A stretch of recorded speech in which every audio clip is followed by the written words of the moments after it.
On July 17, 2014, an SA-11 Buk missile shot down Malaysian Flight 17, 33,000 feet over a Ukrainian war zone, 30 miles from the Russian border. Within 30 minutes, the Ukrainian government blamed the Russian-backed Ukrainian rebels. Within 2 hours, virtually every media outlet, from liberal to conservative, stated unequivocally that Russian-backed Ukrainian rebels were to blame and that the Russians skirted away the Buk missile carrier across the border.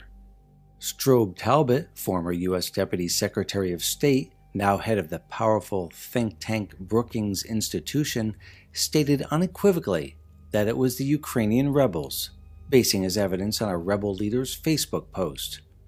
Within 4 hours, the Ukrainian government released a highly edited phone call they claimed was an intercepted communication between a Russian general and Ukrainian rebel claiming responsibility for the shootdown of Malaysian Flight 17. Before the bodies were even found, Hillary Clinton, who was ignorant about what happened to 4 Americans in Benghazi for weeks, blaming an obscure internet video, also quickly blamed the Ukrainian rebels and within hours put together an interview with White House talking head Charlie Rose to point the finger at Russia. Obama, as usual, was too busy fundraising and having lunch to make any substantive statement. It seemed like September 11, 2001 all over again, and that the media and politicians knew everything within hours, and whoever challenged the narrative was a conspiracy theorist and in bed with the enemy. Either you are with us or you are with the terrorists. But it's not 2001 anymore, as the media and politicians are regularly caught peddling lies. It was the CIA front group, State Department-funded U.S. aid, and George Soros's front groups that bankrolled the so-called Euromaidan mob that overthrew the previous democratically elected Ukrainian government of Viktor Yanukovych and installed billionaire bankster Petro Poroshenko as president. And the so-called proof that the Russian-backed rebels were behind the shootdown, touting a YouTube video of an intercepted phone call between a Russian general and a rebel leader, was actually created the day before MH17 got shot down, per Infowars.com. All right, Paul Watson, we got a minute and a half left. I know you're working on a lot of big stories right now at Infowars.com and PrisonPlanet.com. What else is coming up? Well, another major issue is the fact that within an hour of this shootdown taking place, Ukraine came out and said, we've got bombshell evidence that implicates the Russian government. And so people were asking, okay, what have you got? You know, radar recordings, satellite imagery. Turns out they've got a YouTube video, which is this alleged separatist commander speaking with a leader of the Russian armed forces, basically admitting that they shot down the airliner. Problem is, the Ukrainians had already intercepted communications from the same people, allegedly, over a month before. So they knew that the communications were intercepted. The Russians, the separatists, made no effort to encrypt the communications. And this is the same globalist, remember, the same globalist that had Syrian Danny, remember him? Yeah, but the big aspect of this is you actually download the video and look at the video encode timestamp. And this is not like Facebook pages that can be created before, renamed later. This is the actual time the video was created in the file, and it was the 16th. It was the day before the airline was even shot down. Oh, they had it all ready and prepared. It was all ready to roll. The Brookings Institution, along with its ugly stepsister, the RAND Corporation, backed by the same corporations that bankroll the media, pushed both the Democrat and the Republican administration into endless wars to make sure the trillions of dollars continue to flow into the military-industrial complex so they can't be trusted.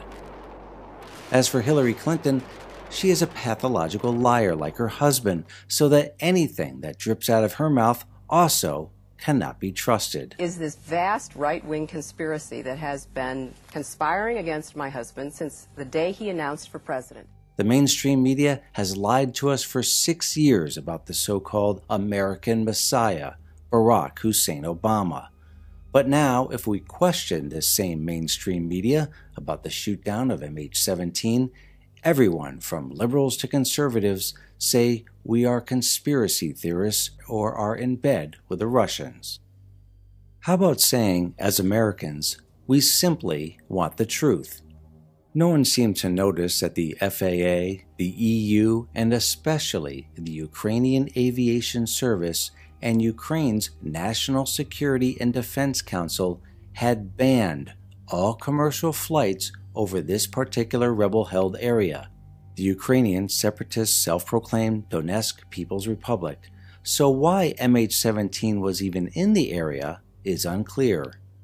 Even the mainstream media had to admit that MH17 was off its normal course. All previous flights had taken a different route, and no one seemed to notice that the Ukrainian government possesses a large cache of Buk SA-11s themselves, at least 6 carriers that we know of. And we know there was at least one Ukrainian carrier seen in the area at the time of the shootdown, alleged to be driving around missing one of the missiles. And the Ukrainian government has refused to release the air traffic controller recordings and refused to address whether they had fighter jets and Buk missiles in the area as evidenced by Russian radar and satellite data. But the most obvious question, which no one thought of asking, why would the Ukrainian separatists want to shoot down a Malaysian commercial airliner in the first place? Libertarian giant and former presidential candidate Ron Paul addressed these anomalies in his July 20th article, What the Media Won't Report About Malaysian Airlines Flight MH17, but the mainstream media was too busy calling him a traitor and conspiracy theorist to actually read his article. Ron Paul pointed out not only that the mainstream media wasn't reporting, but also that this seemed to be a repeat of the media in the military-industrial complex trying to lead us into yet another foreign war. Quote, "They will not report how similar this is to last summer's U.S. claim that the Assad government in Syria had used poison gas against civilians in Ghouta. Assad was also gaining the upper hand in his struggle with U.S.-backed rebels, and the U.S. claimed that the attack came from Syrian government positions. Then, U.S. claims led us to the brink of another war in the Middle East. At the last minute, public opposition forced Obama to back down, and we have learned since then that U.S. claims about the gas attack were false." Is this a repeat of the invasion of Iraq, where evidence of Saddam Hussein's WMDs were manufactured in order to justify trillions of dollars and thousands of lives of American soldiers?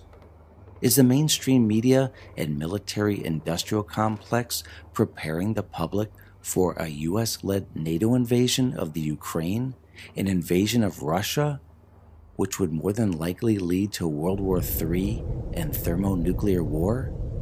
Let us hope not.